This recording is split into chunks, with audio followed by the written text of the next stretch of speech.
So you don't shun the devil with your rock and roll load. Knows that country music's gonna save your soul. The devil finds his groove in them rhythm and blues that send. It's gonna get you sun in the air. Welcome back to The Speakeasy, another special Boomerang edition live from Raleigh, North Carolina, the greatest city in the world. I'm sitting here with Patrick Shanahan, the co-owner and designer of Rosebud. Patrick, thank you so much for coming on the show, man. It's great to have you. Thank you. Very happy to be here. Well, tell me about, where are we? This is always a good way to start these Boomerang episodes. Where are we right now? We're in a basement. Yes, we are. We're in a basement in Raleigh, North Carolina, downtown, where I've spent most of my life. I was born and raised in this city. And we're in Rosebud Cocktail Lounge, which is this is our third cocktail bar, and it is very dear to us because I feel like a lot of the things that we care about ended up in this beautiful little basement that has a lot of history. So I'm glad you brought up the history because I want to talk about that first. Because, you know, past is prologue. Tell us, what was this space before you all moved in? Because it has kind of a storied, you know, like you're just the latest chapter in this basement that we're talking about here. That's a great way of putting it. It started as a Piggly Wiggly, which is really cool. Not many people know. But when we opened, I said, hey, now serving from the basement of an old Piggly Wiggly. Because I found out only recently. Was it like a subterranean Piggly Wiggly? Upstairs. Okay. This would have been the stocking room of the old Piggly Wiggly, which is cool. There's a bunch of them in North Carolina. But yeah, it's cool. This was the downtown one. And so about 15 years ago, Ashley Christensen, who's just legendary culinary whiz that really changed downtown Raleigh. She really started with Pool's Diner, was like her big coming out that everyone just loved. And she's just a wonderful person. So she had Beasley's upstairs, Chuck's next door, and then Fox Liquor Lounge was this space. So all three shared a kitchen, which was a really cool concept. And it was part of the development and resurgence of downtown Raleigh. So just recently, she went on to do other things and said, I don't know what's coming next, but I hope it's the right person. And her and I developed a great relationship. And David Meeker, who owns this space, we kind of all came together and talked about what the future of this could be, because Fox Liquor Lounge was one of those places that when cocktailing came to Raleigh in the way that we've seen it since the resurgence, they really did it right here. It was really about the craft, and bartenders came here to learn and to see what was happening and watch the other bartenders and what they were coming out with. And it was really an educational center for the bartenders, but also the regular clients that were coming just loved this place. It really had its own cult following. And even when we were open, they're like, you're keeping it Fox, right? And we're like, well, we respect what was, but we have our own interpretation of what the space could be. So, and you all you've been open for a little over this is your 1 month plus 4 anniversary. You open on Valentine's Day, isn't that right? We did, yes. That was awesome. I mean, the funny thing was when we talked about opening on Valentine's Day, I was like, what if we did couples from like 5 to 8 and then singles from 9 to midnight? Yeah, I know. We had this really cool thing, and the response was so big. We were just like, all right, let's just open it up for everyone that wants to come. Valentine's Day is one of those tricky things where everyone's trying to plan it so strong and like, where are we going to be at what time? And I was like, okay, let's do 3 seatings and come when you can. And it was packed. And I think the vinyl DJ aspect of what we do, the listening lounge aspect, if you will, we're not technically a listening lounge in its core, like how it was done traditionally, but the way that we're doing it, I think people wanted to see what that looked like and what that felt like. And we've partnered with some awesome DJs. So that night was a beautiful way to see the space come back, see something new introduced to Raleigh, and also just let people see what we're all about here. So it's been amazing. Yeah, an amazing month. Yeah. And as you mentioned, like Valentine's Day is one of those days where like you want to have a really detailed plan, but you also kind of have to be flexible because life likes to throw you curveballs. Sure. And you know what else is that way? Opening bars. Yeah. So you shook your head there. So if there is a bar opening horror story that you want to get off of your chest, this is a safe place and you can do it. I think the craziest one was the beginning for me, which started 10 years ago. I was a filmmaker. I still do some writing and stuff. I still mess around, but I've really fallen in love with hospitality, and I've realized that this is where I thrive, and this is my life now. I'm so happy doing this. But let's go back a little bit, and I'll tell you this. But I was in New York City, going to film school, learning how to shoot on 35 millimeter. I was an analog guy when the whole world was moving digital. And every day after class, I would go to, Milk and Honey or Little Branch or like these places in New York that were setting the standard, I felt like. And coming from North Carolina, we didn't have that at all. That wasn't something I drank Jack and Cokes until I went to New York, went into Little Branch and asked for a Jack and Coke. They're like, that is not what you want. Really? I said, we don't do that here, no, sir. I said, well, anything but gin. And he makes me a last word. And it changed my life. I was like, okay. It is such a universal bartender impulse whenever someone says, I don't like gin, to just be like, game on. Yeah, the last word, which I do to people all the time now. Yeah. I do it all the time. You can't, it's so tempting. You can't not try and change their mind, right? And that's what I love about this. So I love the educational aspect because I kind of had anxiety just being in bars in general. I didn't know what I was doing there necessarily. I wanted to be making movies or doing photography or whatever I do. And learning about it, I was like, there's so much history. So I wanted to bring that back because when I left New York, came home, we didn't have a ton. We had Fox. We had a couple places around downtown, but no one was really doing it the way I'd seen it. And so I opened a place called Watson Ward 10 years ago, and it is 7,000 square feet on the same block that we're sitting on. It's just on the other side of the block. It's massive. And I'd never opened a bar before, but I'd done a lot of set building. So I designed it with my partner, Niall Hanley. And I really got into like, okay, every room is this set. What is the story that I'm trying to tell here? And it's 1920s Prohibition is that one. So like we're building, and we set an opening date and we're getting ready to go. And then I realized, oh my God, we have so many wells. Where do we find this many bartenders and how fast can we educate them? And we met a guy named Zach Thomas, who's literally our beverage director today. Yeah. He actually did the original program at Watson Ward for us 10 years ago, which is crazy. And we, Zach's gone on to open many bars and do many different programs since. And we've come back together on this and a few other projects. Yeah, you might even say he's in the room with us right now. He's literally in the room with us. He made these awesome cocktails. I mean, it's cool because coming from filmmaking, you work with cinematographers, actors, and they're all really good at what they do. And that's what's cool about the collaborative nature of filmmaking. And I found the transition from filmmaking to hospitality was that there's people that are better at different of the aspects of this than I am. Am I the best at the books? Absolutely not. Am I the best at the cocktails? I can make a drink or two, but not like Zach can. So like teaming up with people that are the best at what they do is what's made us, I think, work well, but that opening was, to go back to the nightmare of the story, it was such a big space. It's kind of nook and crannied out, which is cool. It doesn't feel like you're in that kind of big cavern, but you are in a big space. And watching people come in for the first time and seeing like tins flying and like no one really knew what they were doing. And then at the end of it, I was like, this is not what I thought it was going to be. And all the reviews were, this was fantastic. I'm coming back. And it has been crazy busy since. Luckily. Congrats. Thank you. Yeah, luckily. But then I took a lot of time off, but I still come back to that original opening of, I've realized that when you open, nothing is going to go right. You just have to open. That's my theory and my philosophy. When we did our last one before this Capulet Cocktail Club, I knew that I set it standard. I said, we're going to open, we're going to break ground. We started from gravel and we're going to open in 100 days. And everyone thought I was crazy. We did it in 99 days, which is wild. Damn. And I just said, if you just do it and you build it and you believe in it, I'm there hands on every day with my partner, Robbie. But I believe that everything will pretty much go wrong. No one's going to notice. It's always a nightmare, but it's like that story of the swan, it looks nice on the surface and it's chaos behind. I found that I thrive in that kind of thing. And then also the other thing I realized is that since 10 years ago, once I've opened a few of these now, is like I said, these people are better at doing what they do. So I try to get out of everyone's way now. Like with Rosebud, Jonah, who's running the show here. Jonah's awesome. He's a musician, hip hop artist. He's incredible. And he's been with me since Watson Ward for 8 years. He's just an incredible guy. Once we open, I kind of stayed away from here for the first week just to say, you're going to figure it out and let's come back together and you tell me, what are we doing right? What are we wrong? Where do you need me? Where do you, where can I step back? So I think trusting in people has made openings easier. In the beginning, I felt like I'd have my hands on everything. And now I think it's like, I'm building the set. These are my actors.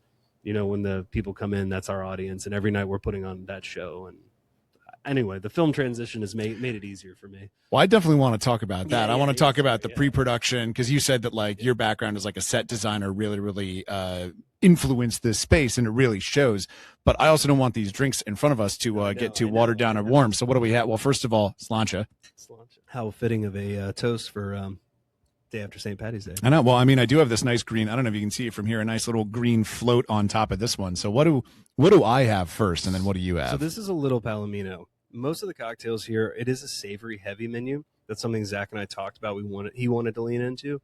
The little Palomino is cool. It's a tequila cocktail with a hint of mezcal, and then that nettle float on top gives it like a cactus taste. Yeah. So, not to go too deep into it, it is kind of deep, but as the Kissa, the Japanese listening lounge, is a Japanese concept.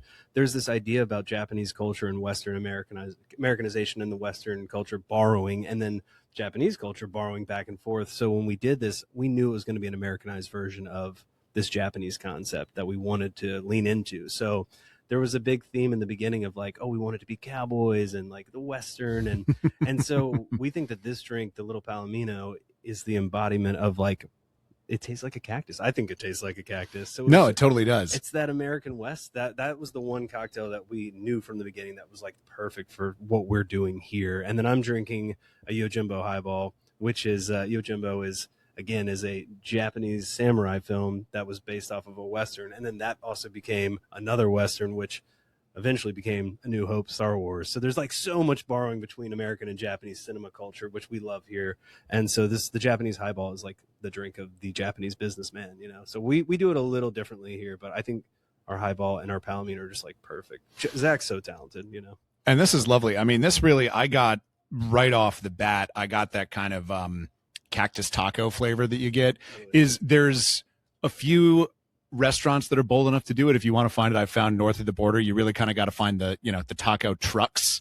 You're going to have much better luck finding a good cactus taco if your restaurant's on wheels. But this has that real bright yet earthy yet deeply vegetable-y flavor that I just love of cactus. Completely. I almost said cactus meat, but it is kind of like a meaty sensation when you chew one. It is. It's so special. I mean, you know, the depths that we went to in the beginning of the theme of this, not theme, but the feel is the mid-century theme, right? That's the feel of this space. It's very mid-century, which is true to my heart and what I love and what's in my home, as opposed to Capulet, which is Italian and Roman, and Watson Ward's 1920s. And so anyway, I think our spaces do have not a theme, but like an identity and a point of view.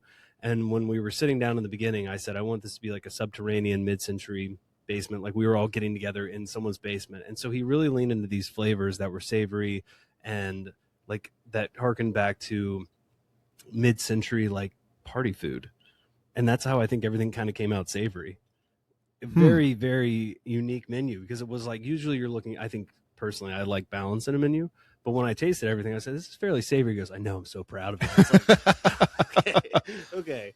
You know, so that's just one of those things. Almost a lot of the cocktails here, I feel like you're almost not eating them or chewing on them. Like you say, there's that flavor and it's like that savoriness. Your teeth want to get involved. Totally, yeah. Which I think is so cool. You know, I think it's because there are so many cocktail bars in this area and just popping up in general all over the country, as I'm sure you know more than I do. But we really wanted to do something different here that was, I think, building upon what was before. Again, Ashley, who had the space before, was such a culinary whiz, and like the bartenders she had were doing so many interesting things. We didn't want to just put out a menu that was, you could know what was on it. You see it, and we're educating in our own way and taking things a step further and bringing these culinary aspects to it. I mean, like that nettle float.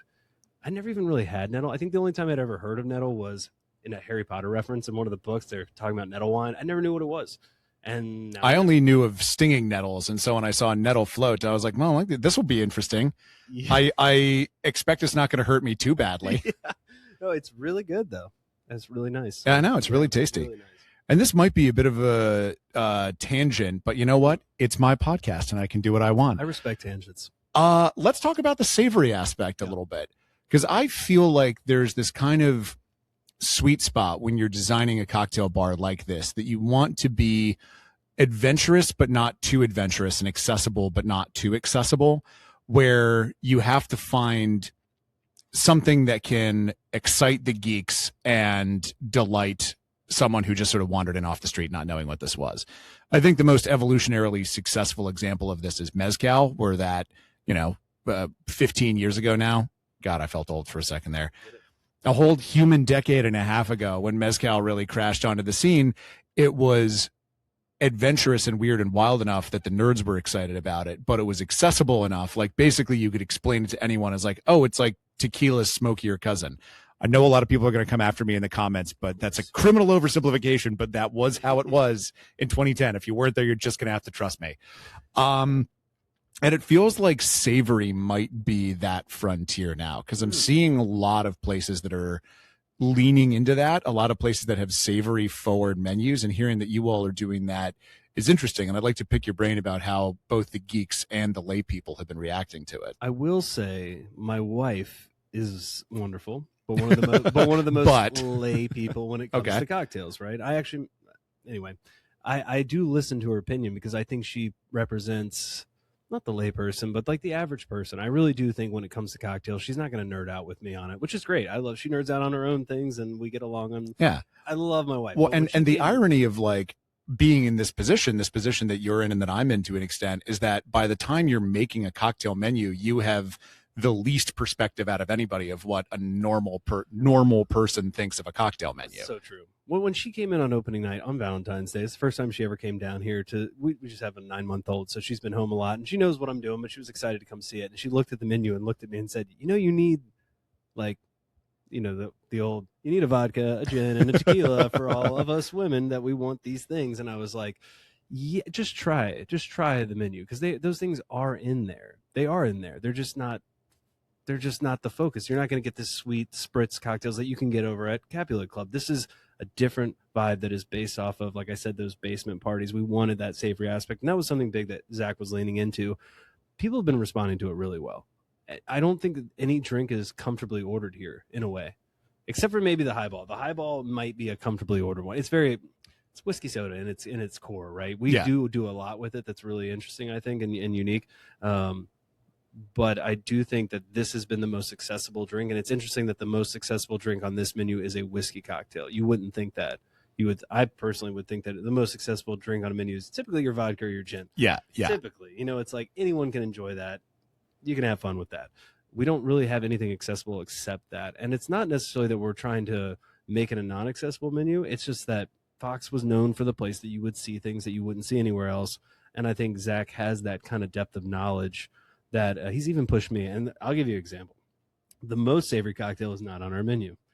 It was a devil on horseback old fashioned, and it was too much. I mean, all of us were like literally chewing it. We're like, what is happening? He's like, well, I told you it was going to be like the food that they would eat in these parties in the mid-century in the suburbs. He really went into suburban food. That's like where he began. I thought was an interesting jump off point.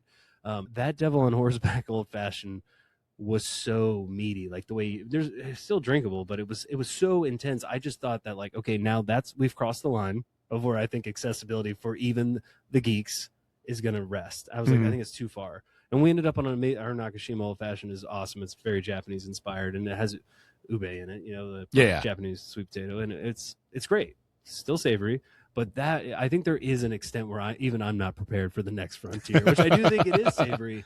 And a lot of the times I first saw that was like, I think they're savory with, what is it? Double chicken, please. Some of those clarified drinks, where you're like tasting food. Yeah. They're like putting, what is it? I think it's like French toast or something in a clarified drink or whatever. I can't quite remember. The cold pizza one is really incredible. Like, what? Yeah. I don't think we're there. I don't think culinary wise, I don't think we're like doing that. But I do think just the fact that we're savory balanced, especially for the local palate here, is bold, in its way. And I think that, again, staying out of people's way, the one was the devil on horseback, which I think we will bring in. I think we will bring it in. I want to try it right now, but I'm a fucked up weirdo. It's so much. It's everyone, like 4 of us that were there for the first tasting. We all looked at each other like, yeah, like, you want to do this? And then it was only the day before. Is this even legal? Yeah, no, for real. It was the day before we opened where I called Zach, and I think we were actually walking down the street to grab some glassware, and I said, I think we should shift that one. And he was cool about it. And but yeah, I think this town likes sweet drinks and low ABV, sweet. I mean, spritzes is what Raleigh's kind of about right now, it seems. Obviously, old fashions and espresso martinis are flying off everywhere. So there'll always be a place for those in people's hearts. Yeah. So anyway, the savory is a really cool aspect, I think, that leans into the suburban aspect. I agree. And so far, I'm just kind of trying to keep score here. We've got 1950s suburban snacks. We got mid-century modern, which, as you and I were talking about before, is very Scandinavian influenced.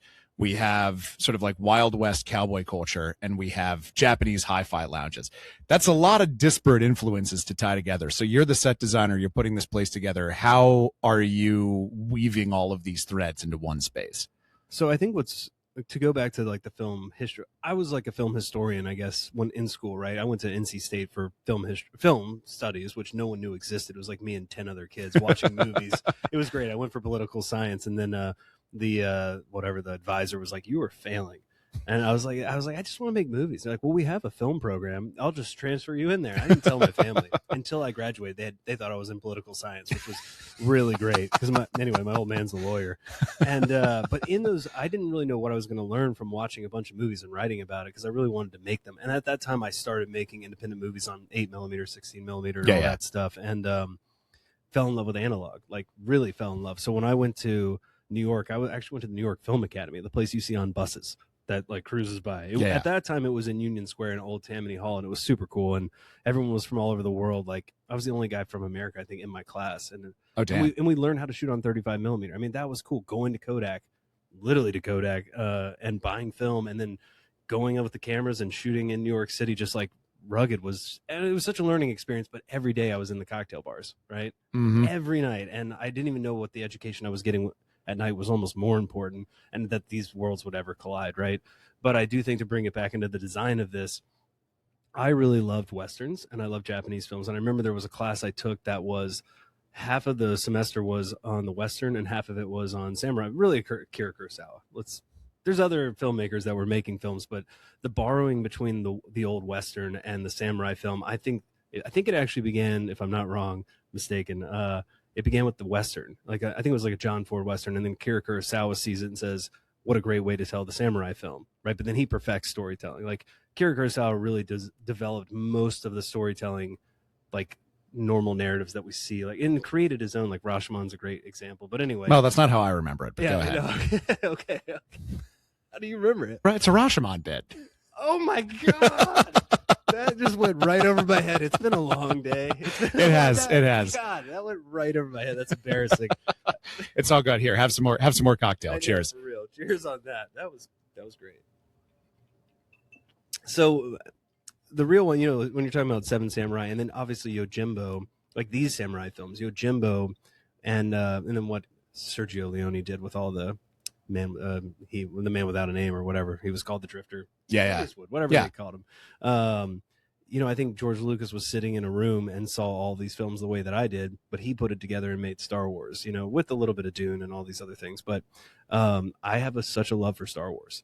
So to me, this place that we're sitting in, if someone really wanted to ask me, I would say it was inspired by Star Wars. But you don't see there's an Empire Strikes Back old poster in the back room, like near the bathrooms back there. It's cool. But for me, I started the conversation with my partner and with Zach saying, this is Star Wars for me. I want the Japanese influence. So you see the woodwork, the lines, the hard lines, a lot of like that Japanese minimalism, because there's a lot of maximalists happening in bar design right now. We just did one called Capulet that is like full maximalism. I wanted to get back to the modern, streamlined, minimalist feel that you see in all the furniture that's in here, because this is all real mid-century furniture. This is like my personal collection that I've collected for a decade. I did see a few things when I came in. I'm like, oh shit, that's a designer, and that's a designer, and that's a designer. Yeah, it's a real. Yeah, it's all real. It's not like knockoffs. These are things that I've been collecting in my collection that didn't make it in my house or make it in my office or whatever. I just have a problem. I'm an addict for furniture, honestly. So to have a bar that was mid-century that I could use all these great pieces that are just sitting in the storage unit and really let them shine in here was cool for me. But it's the idea of like East meets West, that building of respect for Japanese culture. Because a lot of people, when we first announced this, I was like, oh, it's Japanese inspired. And what does that even mean? Am I going to build a Disneyland version of a Japanese concept? Absolutely not. You don't see a single like Japanese character in here or anything. Like, what is the actual Japanese influence? For me, it's based on a guy named George Nakashima, which not many people know Nakashima, but he's an amazing character. Great story to look into him. He was like a dentist that was taken into an internment camp in America and then started making furniture with like this raw wood that they had built the barracks with, where they were putting in America Japanese citizens really into camps in America, which is wild, but they didn't have any furniture, and this guy started making it. And by the time he got out, he was like in the MoMA 5 years later. In MoMA, whatever, just MoMA. One of them, yeah, exactly. I don't think it's the MoMA. Maybe it is. Anyway, but a lot of George Nakashima's like ideas of like balance, simplicity, and if you see his house, there is like this beautiful like arch sort of piece in where he lived, and so that arch in that wall that I built is based off of like an homage to Nakashima.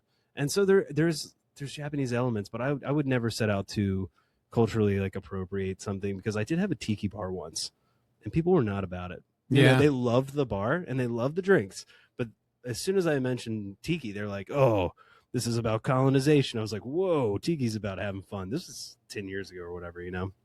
I was like, no, this is an antithesis to the regular cocktail that's going on right now. And anyway, I learned a lot in that time about like maybe some of the idols that were in there it was maybe insensitive for me to even not think about. So going into stuff, I did have the idea of like, yes, the Japanese kissa, which is, it's a Japanese listening lounge. It's been around for like 100 years. It's been around for a long time, but there was an appreciation for American audio equipment. And there's an appreciation for American culture that has always come through Japan. You see it in denim a lot, the borrowing of the Japanese, seeing what the Americans are doing, the Americans seeing what the Japanese, this cultural handshake has been going on for a long time. And I just felt like I was ready after doing several design projects, film projects, and like in a very respectful way saying, okay, we're not going to be a Japanese listening lounge in our essence, but I do like the element of it. And I want to honor that in the way that I think I can. And I think we're doing that well here in a respectful way. So if it's an ode to anything, it's an ode to the synthesis that you were talking about, where it's Italians making Westerns that are adopted by Japanese filmmakers that are later adopted by American science fiction filmmakers. Like it's and at the end of the day, I could see, you know, some of the old puppets from A New Hope down here, just like hanging out and having drinks and having a good time. And that really does feel like that is a mission accomplished for you. So now that we've got all that down, let's circle back around to where we started En Media Res on opening night for you guys. How did it go over? And I'm specifically curious about the folks that asked you the question, like, it's still going to be Fox, right? What did they think about it? I think everyone's really received it well. Even Ashley. That was like the big one, right? That was the big one for me. Wow. Honestly, she's kind of been like I said, a legend in Raleigh, you know, in North Carolina, in the South, really. She's one of those people that has a lot of respect. And I've kind of circumvented her for years. Like, we've never really crossed paths as friends, but we've become friends through this process. And like having her stamp of approval for me was like, I didn't know I needed it or felt like I was looking for it or anything. But when I received that, hey, I'm really proud of you, this is incredible, I'm passing the torch to you, and I really love what you're doing. I think that meant the most for me. You know, I think that there's something to be said about people getting comfortable in space in general, right? There's something about people having memories in places. I found that the guy that delivered a lot of the furniture, the guy that helps me move a lot of furniture because I can't do it by myself, he actually met his wife in Fox. So when he's moving furniture in here and helping me and we're moving these, he's like, yeah, I met my wife right in this corner. I'm like, I promise to make this place great. We can still, and I still call it Fox when I'm talking to people. Like, hey, I'm heading down to Fox. They're like, it's Rosebud. I'm like, I know, but I also will always remember Fox. And I think people are proud of what we've done. And I think that started with us being proud of like honoring that history. The other two spaces, the three spaces I did that were cocktail spaces, they were not like cocktail bars before. They were either gravel floors, new builds, you know, that I was doing. So there is something to be said about coming into a space that has such that legendary history. And Zach actually worked here too. Zach was a bartender. Yeah, I know. Zach, you know, after this guy's everywhere. This guy's like the Zelig of cocktails in Raleigh, North Carolina. Thanks. He is everywhere, which we're happy to have him like on our team full time. He's with us, you know, and he's a really special guy. But he was the one that was like, we cannot mess this up, you know, because he is that guy who really had a lot of love for what he learned here and what it meant, how important everything was. And one thing he said to me that I thought was really cool, because I guess I fancy myself an artist, right? At the end of the day, I'm a filmmaker. I was a painter, photographer, all these things I enjoyed, but I guess I'm an artist. And he was talking about the difference between arts and craft in cocktails in general, which I found really fascinating. He sat me down and said, we just finished Capulet, and Capulet is very colorful. There's arches, there's a dome ceiling, there's so much going on in there. We have confessional boxes that people leave crazy shit in, and it's just art. And the cocktails are great. He did a great job. I think our program is excellent there. We've got some really great talent in there. Everything is coalescing in a great way at Capulet, but it's pure art. And his cocktails are great, but it doesn't really dive into the craft. And I started to ask, what do you mean? And he's like, well, there is a difference between arts and crafts. Art is something that you make that is beautiful. Well, it's a debate, right? It's a debate. Art is like this beautiful thing meant to be interpreted in this way. Craft is something done really well over and over and over again to perfection. And that is very Japanese in itself. Like when you think about Japanese woodworking, it's done over and over. Even the apprenticeship kind of culture that exists in Japan, you know, where it's like, you're going to go learn this thing, you're going to become a master craftsman. Like the idea of the master craftsman, it's not dead, because I mean, There's a lot of people that are like, I'm going to do this. I'm going to do needlepoint. I'm going to do needlepoint. Really, it's coming back. I mean, people find niches and things that they love, and I think I found mine, honestly. But I thought that was an interesting debate between arts and crafts. So here we're really focused on like the intentionality of the way ice is done, the way that cocktails are presented, the temperature at which all of this is done, the dilution, all these things that like go into like what everyone's like, yeah, that's just called cocktailing, you know. But really, there's not a lot of there's no garnish on either of these drinks, you know. There was a tiny piece of lemon, but it's not hanging out of the glass. Yeah, you know? It's not. We're not trying to show off. We've done this and we've made these. We worked on these for a long time before we opened, even though we've only been open for a month. These cocktails have been in the works for a long time, and it's about perfecting the craft. So it's not just about form and style with the Japanese like reverence that we have with that culture and like the mentality. It's an ethos, you know, that we're trying to bring into what we're doing in the glass. So I think that's cool. I think you're right. The most satisfying definition I've ever heard for what art is it's something that moves human thought in a direction it wouldn't have gone otherwise. And so I think that with cocktails, the art of making them is a craft, as you said. It's perfecting what you're doing over and over and over again. But then what actually arrives in front of someone, like that can be art. True. I wasn't thinking about cacti before this, and now I'm kind of thinking about them in a whole new way. And I'm going to the desert next month. I'm now extra excited about that in a way I wasn't before. So there you go. There we go. And the last word for me changed my whole direction, and honestly changed. I don't know if I would have gotten into all this if it wasn't for that one last word. I don't know. I look back on the moment someone stuck a craft beer label on the wall of a house where I was living in college, and I was like, ooh, we should do like a whole collage of different beer labels. And that was how I kind of got into craft beer, which eventually led me to cocktails. And I'm just like, if someone hadn't done that, what a different life I would be. You and I would be talking to different people here in this instance. That is true. Yeah. Craft beer. Still going. In a way, it's limping along. I was wondering, you know, there were so many breweries open in North Carolina. I only asked this because we have a good beer program. We love beer. Don't get me wrong. We love beer. But I'm gluten-free now, so I can't really drink a lot of beer, which is weird.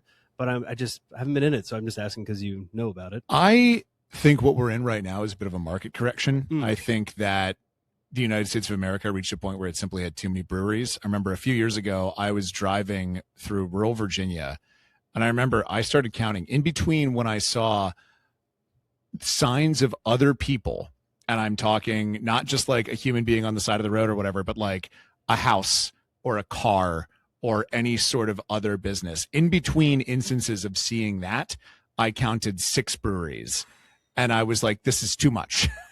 This country has too many of these. And it almost got to a point where it was distorting the market in a way, because it wasn't about who was making the best product. It was about who could shout the loudest. Oh, totally. And there is a natural correction, which I think we're going through now, but beer is beer. It's the people's drink more than anything else. It's not going anywhere, and it's going to come back. I feel the same way a little bit about spirits. I'm seeing so many spirits. You know, it's like I was in a liquor store the other day, and I was shocked at like all the Butterfly P gins. You know, like it's like, what? How many do we need? I don't know. And like, there's all these different whiskeys, and it's like at the end of the day, I really love what like the true brands have been doing for so long. And it's like I get that everyone's trying to get their edge into the market and all this stuff, but here we really lean into like a good Japanese whiskey. They've been doing them a long time, you know. I saw a lot of Toki back there. Yeah, and I love the Willett family. I've really dove into like Willett's got like a much larger range than I ever realized until recently. I don't know why. Like I don't know. I'm kind of I forget what it's called off the top of my head, but I'm like obsessed. Johnny Drum. I'm like obsessed with Johnny Drum bourbon. Yeah. I'm like I don't know how I found it so late. I've been in this for a while, but I love Johnny Drum. But I'm just saying, it just seems like there's so much craft distillery, and even myself 2 years ago, I was looking at buying a still. I was pretty into this idea, and then I woke up one morning and was like, what the fuck do I know about any of this? I was like, I'm a designer, you know what I mean? I mean, again, you find the right people that are doing things. Yeah. No, I think you're right. I think there is a bit of the same thing going on with spirits. I think you can kind of see that in the way that people are kind of reaching for low and no ABV cocktails right now, which brings me back to something you talked about earlier. You mentioned that is big in Raleigh, and I want to get a sense of the vibe of Raleigh as a cocktail, as a drinking town. Because one of the fun things about doing these episodes is getting to actually go to a place, getting to talk to people who really understand, who live it, who are a part of it. What is the drinking culture of this city that we're in right now? Raleigh is one of those places that has gone through almost like a breathing. A lot of cities do this, Atlanta especially. The breath has been compression of downtown long time ago, and then the expansion, the building of the suburbs, right? I'm coming back to your point. But that breath of like, I was born in 86, and by that, in 86, it had expanded into the suburbs, right? Then I went to college in NC State around 2005, and at that point, downtown was only coming back. And I was there for the comeback. That's why I never really left. That's why I couldn't stay in New York, because I saw the potential that I might be able to open my own place here. I was also shooting movies in downtown Raleigh where I was running down the street with like cameras and like prop guns, and the cops were like, "Whoa, can we watch?" Like, no one was bothering us. Raleigh was so safe, and it is safe. You would have gotten so arrested or worse Totally. if you tried to do that in Manhattan. Oh my God. I did get cuffed a couple times for shooting things, not in like normal stuff in Manhattan, because I was shooting in the wrong place, or at the piers, Chelsea Piers. I was shooting one time, they put me in cuffs, and I'm like, What? yeah, they pulled all my film out of my camera. I was devastated. Long time ago. It was ridiculous. But anyway, but yeah, Raleigh is that kind of place that I feel like we're still behind. We used to be like 10 years behind. Like by the time we caught up in the cocktail game, New York had already been on it forever. It had already flooded down to Charleston. It had already gone into the South.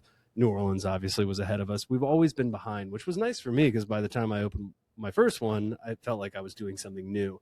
And from the time I opened my first one and now, the local consumer knowledge is like far beyond what it ever was when I first opened Watson Ward. We still do high volume there, craft cocktail high volume, which I think is really impressive that our team over there pulls that off. It's pretty impossible. But what I'm noticing is that people know what they're looking at when they see it. There's less questions about what ingredients are. And I think the more that you can surprise people, the more they're interested and open to trying things. For a long time, it was the old fashioned was like the only thing ordered, I'm talking at all. A variation of like, your like your rosé or prosecco with vodka and strawberry. Yeah. That was like the cocktail you saw it on every menu. And it's like people went from drinking Jack and Cokes like me to like a vodka soda to understanding what cocktails are. And I actually think craft beer was a big thing in here, especially like there's this company Trophy Brewery in town, and Trophy like really blew up and is like beloved here. And anyway, one of the owners of Trophy owns this building and like really is a F&B guy, and he's just a great person. And I think that it's been a very open culture in the drinking sense of the word, but now you're starting to see like a lot of cocktail bars popping up and a lot of people getting really good at it and what they're doing. And so there's no like real, like people are always like, oh, you're going to open another cocktail bar. Are you worried about that? I'm like, every cocktail bar is not the same. I think just like every movie for me, every movie's not the same. There's great spaces around right where we are. There's Bittersweet right here, which is like a coffee shop in the morning and a cocktail bar at night, but like dessert cocktails. And Kim is awesome. Like Kim is amazing. There was 10 years ago, there was a bar called Sea Grace, and Sea Grace was a place where a lot of bartenders were. Kim was hanging out there. Alex Flynn, Zach, a bunch of these people, and they started this group called The Family, and we had family dinners every Sunday. I was invited because I was a filmmaker, and they wanted me to document the process. Most of the people that were at those family dinners for that year that we did it have their own place now. And we were talking about it back then. Kim was making the desserts, and now she has Bittersweet here. And I don't think anyone knew that the guy taking pictures and video was going to end up doing his own. I don't think anyone knew I was going that direction too. And I don't know if I did. But I think from that time where it felt so, we were the ones that knew that this was going to be cool stuff for the city. Now it's just like people are expecting it of us almost, like Bittersweet's open Bitter Social. And then you've got Foundation, which has been around forever, just a couple blocks away. We've got Watson Ward, Souterre down the block. I know I'm probably leaving people out that I should be mentioning in this, but there is such a little cocktail world right where we are that when people leave here, they're like, where do we go? We know where to send people because there's so much talent in Raleigh right now. I'm really interested just to see like what the talent that is behind bars. I'm interested to see when they start doing their own spaces, because the ideas that I've heard coming out of some of the people are incredible, especially this guy, Sean McKinney. I mean, like the idea this guy has is going to be spectacular. And it's just like that one person has the ability to change the entire course of like what our cocktail culture looks like here, which is so cool. And they're doing awesome things. And there's the local magazines are really doing like these cocktailing events, best bartender, best this, best that, and I think it's giving some people like legitimacy to what they're doing. And it's like a pat on the back to say, hey, we're watching you, we're showing the city what we're doing. And I think that the fact that we have such a good community behind all of this stuff has made it like possible to feel like we can keep opening more. And and providing good lives for the people that are working with us and making these places possible. So I think it has a really beautiful culture, actually. And I think it's through COVID when everything changed, the mentality behind what we're doing, how we treat people, how we treat our guests, how we treat each other. I opened a restaurant in between doing these new bars, then Rosebud, and the restaurant really woke me up to hospitality again. It was like, how do we want to be perceived as when people walk in, and how do we create these experiences? And moving out of the film industry, I didn't want to let go of creating the experience. I loved the first time I showed a movie that I wrote and directed in a theater in Raleigh, and there was like 500 people in it, and I was standing outside smoking a cigarette, freaking out, like, oh my God, people are watching my stuff, And I remember the first laugh, like everyone laughed for something that I wrote 2 years before in a room, whatever. And I hear that, and I was like, okay. And when they left, they're all like, oh my God, or in tears at the end, they loved it or whatever. Maybe they hated it, But I think it gave me thick skin to be prepared for. It doesn't matter really if they like it or not. If I believe in my experience that I'm creating, like these new spaces and the spaces that I've created, I found that are more important to me than making a movie. Because those instances where I was smoking cigarettes outside, 2-hour movie was over. Now I got to start again on a new project. Every night this movie plays, and people will be fighting. People will be making out in the corner. I met my wife in one of them, like the only girl I ever met in a bar was my wife. And that was like 10 years ago, which is hilarious because every time someone asks, how did you meet? She says, in a bar. I'm like, oh my, it was happenstance that I happened to be there. I wasn't trying to pick up women. I just happened to meet my wife this one night. Yeah. But I do think people fall in love and break up. And I think they fight and they laugh and they conversation. There's no TVs in here. I mean, there's a TV right here. But it's a decorative Do not TV. Pay attention to the decorative TV that I just said. There are no TVs in here. There's no running. The game is not on Saturday night or whatever games play. I don't really watch sports, but we don't have TVs in any of our places because I want to do this. Yeah. I'm happy to do this with you today, but I love seeing, no one knows who I am. I like coming in and no one knows that I own the place. I don't telecast that all day. I don't walk in like in a flashy suit. I just walk in and I just like seeing people like being here together because, like I said, to bring it back to AI and people falling apart and not being as close as they were, it's nice to build places for people to come together. I know it's like some kind of sentiment, but you know what I mean. No, but it's true. And I think it's, as you mentioned, COVID kind of reset everything. And I think it's a thing that we are simultaneously craving more, but feel is less accessible than it really ever has been. I totally agree with you. Yeah. No, it's been good. This redefining hospitality, like I said, when we started with the restaurant, it was for this group that I've built because I did come from my first bar, Watson Ward, I was with a much bigger company that has 20 bars, And when I redefined what I was trying to do in hospitality, I wanted to start with the guests and the experience and the story. So for me, it all starts with story and then the guest experience. And then this is great. The fact that these are great cocktails is important, very important. The design is important. But I also want to make sure that people are getting their money's worth. People are getting their, not even money's, but like their time. Time is valuable. I think COVID, we lost time sitting around, and not that everyone sat around. I was doing a lot of gardening. I don't know what I was doing. I lost those years. I gardened a lot. And I just want to respect people's time. And I want the time you said earlier when you walked in, you're like, oh, even coming down here was cool. Yeah. I think that like, my goal for anyone walking into these spaces is when you pass the threshold of my world from your world, I want you to forget where you came, where you've been, forget your day. You're in my hands now. You're in our team's hands. And I think we've been really successful at making transportive experiences that like, you forget where you are. I don't even know what time of day it is right now. There's no windows in here, right? Yeah. It's just perfect for what movies used to do for people. Theater experiences are down. Like I grew up thinking that, I could make movies and people are going to go to theaters, but Netflix didn't exist. Yep. All these things didn't exist, the streaming. And I mean, I wanted to be a filmmaker because I wanted to bring people together and create experiences where people could connect like we had when we were growing up. That just, it's less and less now. So anyway, I do think that this like mid-century suburban experience has a lot of influences going on that people never feel. But if I took a couple things out of here or away from here, the suspension of disbelief is something I learned early on in screenwriting. Suspension of disbelief is interesting. And if you can't suspend that, then I think that you're just in another place. And so I think it's about perspective, execution, and a great team. So, well, it also seems like that's the sort of thing that the town around you is embraced. I mean, that's not what you just described as a lovely experience, but it is an experience in the same way that, just going to, no shade on local dives. Love you, Three Jolly Pigeons. But it requires a sort of, as you said, a suspension of disbelief to kind of like walk into the space and be in this hourless, timeless thing. And that is something that I think not every place in the United States might be like susceptible to, but here it sounds like people have really embraced it with open arms. I think they have. I mean, one of the greatest dive bars in the history of North Carolina is Slim's. And if you go out that way and walk, 100 feet on the right, it's there. And I've seen so many great little bands there. I mean, it's this tiny little dive bar. And I think I don't think that these things, what we're doing is not replacing the dive bar or the local, like music, small stage of music kind of venues and anything like that, or the breweries or distillers or whatever. There's so many options now. It's just like, for me, I want to be respectful of the people that have chosen to spend their time here to like really blow them away.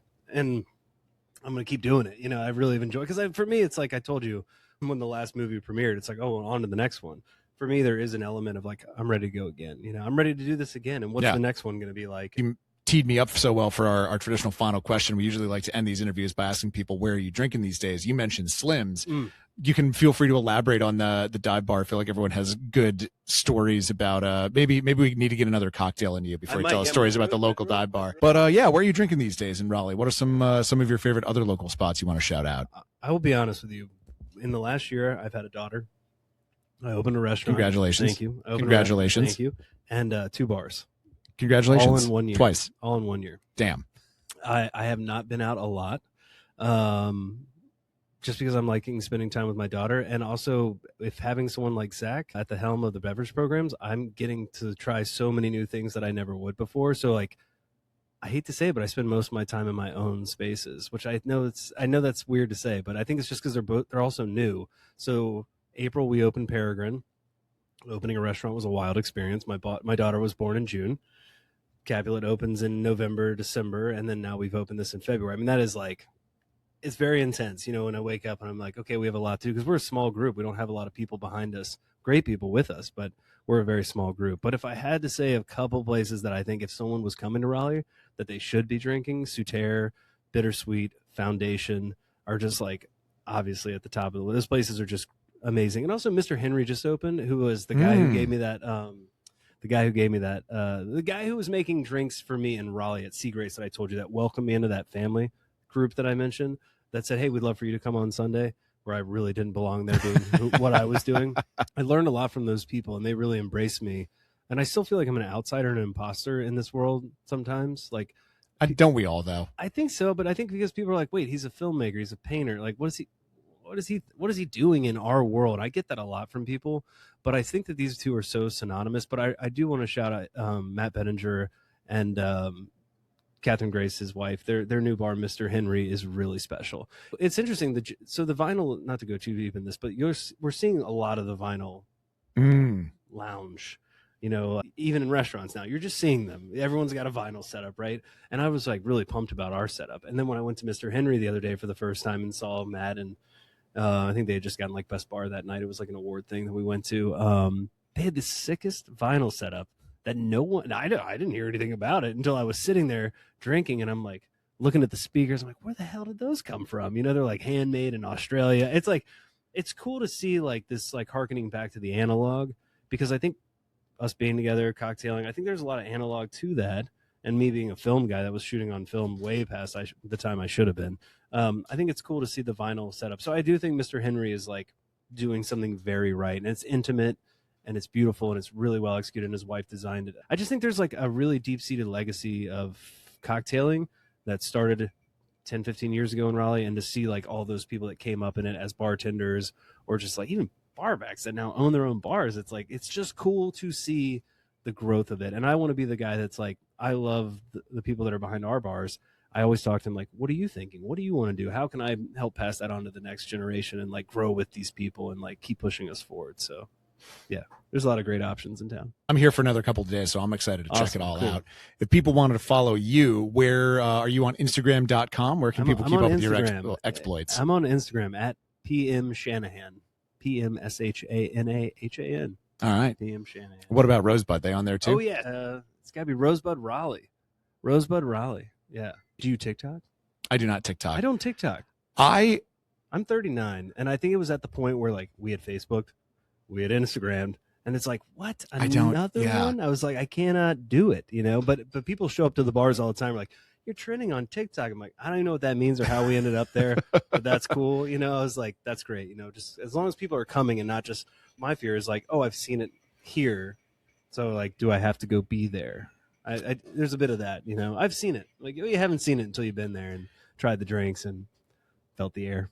I think I told you beforehand is that no one should ever take anything that I say about upcoming trends to Kalshi or Polymarket. Like I was telling you, like I remember the first time anyone ever said the phrase video podcast to me, I was all sarcastic. I was like, you mean a TV show? And now here we are. It was the same thing. I remember when I was working at a bar, I was bartending at the Jeffrey in Midtown in New York. Someone came up, they had just launched a TikTok for Bloomberg, which I think was an early adopter. They were like celebrating because they were on the team that were like, we like put Bloomberg on TikTok, and they showed it to me. And I was just like, I don't know. I liked it better when it was Vine. So never listen to me about adopting new technologies. Yeah. I think it's important in our world. I do. I think it's important to adopt and understand it. But again, I think there's nothing better than the human connection. And I found that cocktails are a great way to bridge gaps and bring people together. And, you know, for me, it's never been about drinking. I do enjoy it.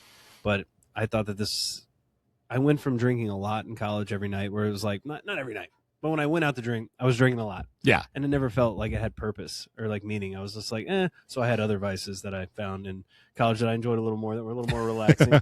And by the time I found cocktails when I moved to New York, I was like, I love that it's educational, it's beautiful, it is art, and it is craft. So it fit really well with what I was doing. And to see that it's become such a big thing that everyone loves, I think that's even cooler. When I opened my first one, I didn't think anyone was coming. Everyone was like, this will probably fail. Oh, no, Here we go. No, more cocktails. From the famous Zach we've been hearing so much about. He's going to be like the neighbor from what was that show? Home Improvement, where we're never going to see the bottom half of his face. Thanks, man. Wilson. Yeah, there we go. All right, no pressure on these, but this is a Gibson. It's called the Baby Doll Gibson. Ooh. Baby Doll Gibson was like, I believe Baby Doll Gibson was like the madam. She was like a famous madam back when, and it was like a Western time. So this one is another art call to that. So that's a Baby Doll Gibson, and this is the old fashioned I was telling you about, the Nakashima old fashioned. You can take your pick. You don't have to get forced into the Gibson. You know what? I think I will trade with you. Actually, this looks interesting. Take that one. Believe me, take it. And here, I will pass that one to you and say, cheers, man. Yes, cheers, and thank you for your time. And this has been great. It's fun to see people like appreciating the nuance of all the things we're doing. So I appreciate what you're up to. Yeah. And this is beautiful, by the way. It's I cool, mean, right? Yeah, this is the one you were saying that had the ube in it, right? Yes. Yeah. See, I'm both hosts of the Speakeasy currently are colorblind. So like I don't see a lot of purple, but I can tell that this is the fact that I look at that, I'm like, oh, that's a purple drink, tells me it's really purple. It's really purple. It's so purple, and it's beautiful. And honestly, I'm such an old-fashioned drinker. I hate to say it. I just, as much as I love every cocktail I've had since my first old-fashioned, I always come back to it. I think a lot of people do. You know what's cool too is Zach has been sober, I think, for 8 years. So he tests, you know, doesn't swallow.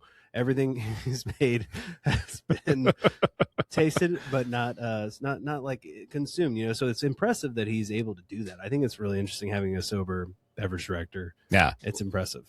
Exactly, and like we've been saying this whole time, it's about the people you're with, and it's been delightful to be with you, it's man. Been great, thank you so Cheers. much for the time. Cheers. Thank you so much for coming on the show, Patrick Shanahan of Rosebud here in Raleigh, North Carolina.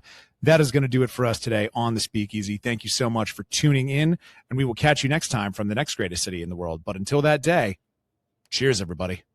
So you don't charm the devil with your rock and roll load. Knows that country music's gonna save your soul. The devil runs his groove in them rhythm and blues that Sam.